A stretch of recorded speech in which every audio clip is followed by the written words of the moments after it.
제가. 네. 김태희 씨 주먹으로. 네, 저는 되게 다혈질이었어요. 지금도 사실 다혈질인데 굉장히 그걸 억제하고 이제 표현을 안 하려고 노력을 많이 하는 편이죠. 그 다혈질을 이렇게 다 드러냈다가는 그 뒷수습이 힘들잖아요. 그래서 그거를 참는 거예요, 그러면? 성격이 급한데. 그런 것 같아요. 아, 근데 정말 이제 의외네요. 어렸을 때는 예, 말보다 주먹이 나간 거죠. 아니, 근데 이렇게 체격도 물론 뭐 크지 않잖아요, 사실. 네. 그런데 그때도 아주 조그마한 체격이었을 텐데. 저 그때 되게 컸어요. 저는 아, 그래요? 초등학교 6학년 때 거의 이만했고 중학교 2학년 때 정확히 이제 성장이 멈춘 것 같아요. 그러면 반에서 가장 큰 예. 축에 속했겠네요? 예, 항상 저는 가장 거의 첫 번째나 두 번째로 큰 반에서 제일 큰 사람이었기 때문에 맨 뒤에. 맨 뒤에 앉아 있었죠, 항상. 김태희 씨가. 예, 그리고 막 줄 서 있으면 혼자서 이렇게 삐죽 나와 있고. 그러면 체격하고. 믿어주세요. 네, 진짜예요. 예. 저희 다 믿고 있어요.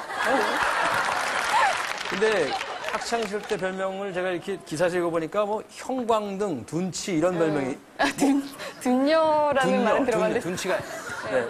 죄송합니다. 뭐 하나 보면 둔녀, 형광등 네. 이런 별명은 어떤 거예요? 좀 느려서 그런 건가?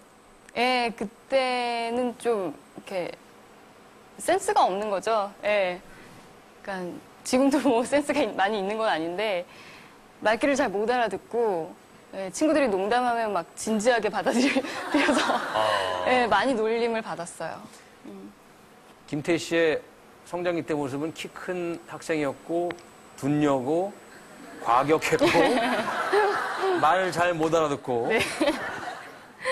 지금 많이 인간 된 거예요, 정말. 네. 유치원 때 그리고 초등학교 저학년 때까지만 해도 정말 왈가닥에 막 골목대장 스타일이었는데 이제 학년이 올라가면서 되게 여성스러워진 것 같아요. 학년이 올라가면서 이제 중학생, 고등학생이 되면서. 네. 그게 무의식적으로 어렸을 때 나는 맨날 쫄바지만 입고 머리 이렇게 막 그 커트에 파마머리 있잖아요. 그거에다 잠깐만요. 커트에. 파마머리, 양배추 머리 있잖아요. 네, 그 머리 하고 다니셨어요? 네. 거기다가 뭐 그냥 아침에 자전거 타고 나가면은 뭐 산과 들을 뛰놀다가 밤에 들어오고 뭐 그러다 보니까 남자들한테 인기도 없고 남자애들을 뭐 코피 터뜨리고 다녔으니까. 근데 내심 속으로는 되게 셈이 났던 것 같아요. 남자애들한테 인기 많고 이렇게 머리 예쁘게 닦고 막 구두 신고 치마 입고 이런 친구들이 되게 부러워서. 예. 잠깐만, 지금 충격적인 얘기를 들었는데 남에게 샘을 유발하는 김태희 씨가 샘을 냈던 시절도 있었어요. 예, 저 지금도 셈 많아요. 아니, 그래요? 어떤 거에 샘이 많나요? 뭐 여러 가지가 있죠. 어떤 거에 샘이 많은데? 얘기해주면 안 되나? 어떤 게 있어요? 뭐 다 셈나요. 저는 뭐 어떤 친구가 정말 너무너무 당당하고 자신감이 넘치는 그런 어떤 태도도 부러울 때가 있고 외국어를 너무 잘하는 친구 보면은 그 능력이 부럽기도 하고 지금은 이제 연기 잘하는 배우분들이 제일 부럽죠. 자, 이제 막 20대를 끝내셨어요. 네. 김태희 씨에게 20대는 어땠었고 그리고 김태희 씨를 떠나서 20대는 어떤 시절이었습니까? 질풍노도의 시기? 사춘기가 되게 저는 20대였던 것 같아요, 오히려. 그래서 어떤 가치관의 혼란과 어떻게 살아야 하는지 또 앞으로 연기를 어떻게 해야 하는지 그런 너무나 많은 고민들 속에서 예, 계속 혼란스러워하면서 그렇게 지냈던 것 같아요. 뭐 이쪽 험난한 연예계를 예, 발을 들여놓으면서 마음고생을 한 적도 많이 있었고요. 제가 좀 조심스럽게 말씀을 좀 드리고 싶은데 정말 결혼을 안 한 김태희 씨 미혼의 처녀에게는 치명적인 소문이 명확한 사실인 양 제 주위에서도 저한테 확인하는 사람도 많았거든요. 무슨 얘기냐면 재벌 2세 한 분과 김태희 씨가 사귄다 정도가 아니라 결혼을 했는데 그것도 비밀 결혼을 했다. 네. 사실 저도 혹하죠. 진짜라고 네. 진짜가 아닌가 제가 네. 봤던 그런 거 아닌가 생각이 들었거든요. 우선 제가 네.